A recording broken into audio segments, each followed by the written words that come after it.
Jesus walked in God's ways as a perfect example for us. Matthew 26:39, John 14:31, Philippians 2:8. He showed us that obedience and love go hand in hand.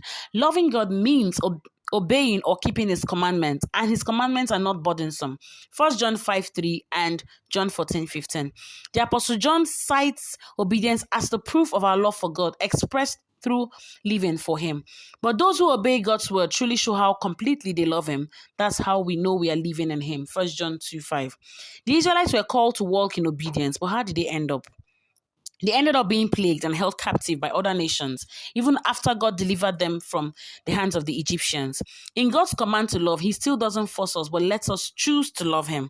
I've come to the realization that when you choose to love God with all your heart, mind, soul, and body, obedience becomes an easy fry.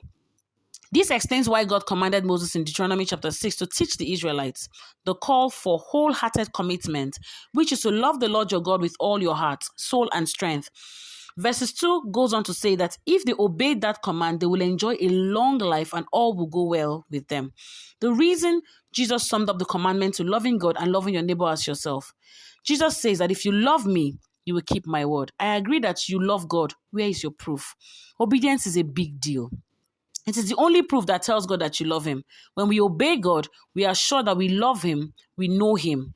Anybody can say that they love God, but it is deeper than that. The question now is, who are those that love God? They are those who obey his commandments, so be willing and be obedient. God bless you.